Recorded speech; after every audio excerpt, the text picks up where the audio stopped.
A pastor friend of mine from Ghana sent me a video to comment on. We have been discussing the topic of tithing, so I understood why he asked for my comments after watching the video he sent me. I will play the questions posed by the host to his guests, and then I'll give my response. But if you want to watch the full video of what I am answering to, you can find the link in the description box below. Let's listen.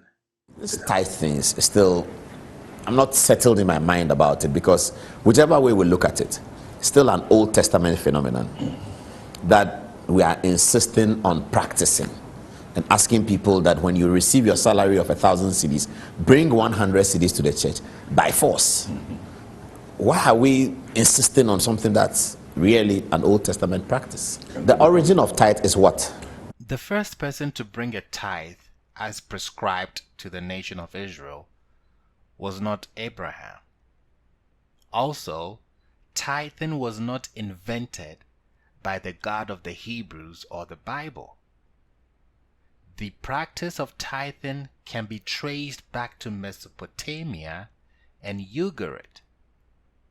We should not forget that Abraham was a pagan living in the ancient city Ur of the Chaldeans in Mesopotamia before he embarked on the journey with Yahweh.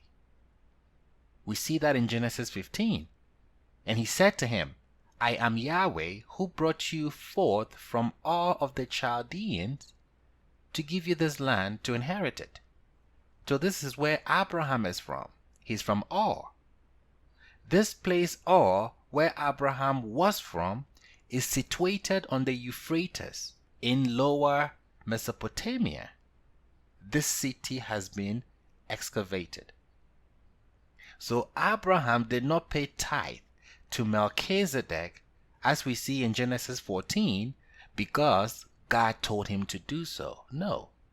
Or he had a revelation to do so. That is not the case. He was observing the custom of the land. Anyone who has studied the ancient Near East will know this. Abraham gave a tithe before any command to tithe was given, because he was observing the custom of the land. What was the custom? Abraham presents a tithe to the priest king, Melchizedek. Melchizedek was a priest and he was a king. Abraham presents a tithe to the priest king Melchizedek from his spoils of war, from plunder. Meaning he went to war and got some spoils, and it was customary for him to pay a tithe of the spoils of war to the king of the land, which was the land of Canaan, Melchizedek. This tithe is referred to as the tithe from the spoils of war. You go to war, you get some spoils, you pay tithes on it to the king of the land. Abraham's tithe here reflects the postbellum distribution of plunder, in which the plunder are distributed equally between those who personally fought, in this case Abraham and his men, and those who for one reason or another did not actively engage in the fighting. Numbers 31 provides an illustration of such a procedure. Yahweh spoke to Moshe, saying, Take account of the plunder of the captive people and animals, you, together with Eleazar the Kohen, and the paternal leaders of the community, and you shall divide the plunder equally between the warriors who went out to battle and the entire congregation. And you shall levy a tax for Yahweh from the soldiers who went out to battle, one soul out of every 500, from the people, from the cattle, from the donkeys, and from the sheep. These are plunder. These are spoils of war. 29. You shall take from their half and give it to Eleazar the Kohen is the priest, as a gift to Yahweh. We also see King David apply this same custom later in 1 Samuel chapter 30, where David's two wives, Ahinoam and Abigail, are adopted by the Amalekites. With the help of 400 men, he rescues both his wives and all the spoils that had been taken. Later, David insists that the spoils be divided equally among both the combatants and the non-combatants.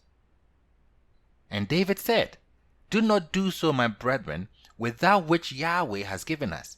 And he guarded us and delivered the troop which came upon us into our hand. And who will listen to you concerning this matter?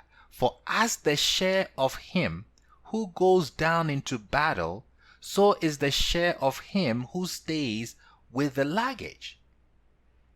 They shall share alike.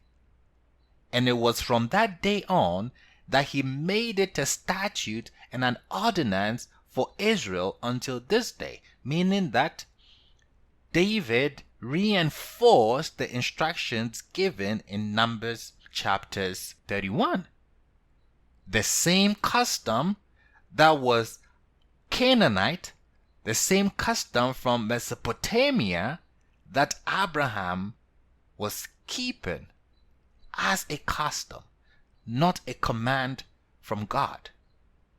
The tax or the tithe was sometimes paid to the local ruler or king, and sometimes to the temple.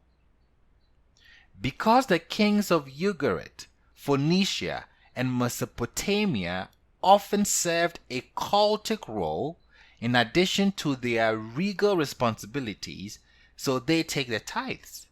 Meaning, the kings in Ugarit, Phoenicia, and Mesopotamia, where Abraham is from, often served not only as kings, but also as priests, as we see Melchizedek.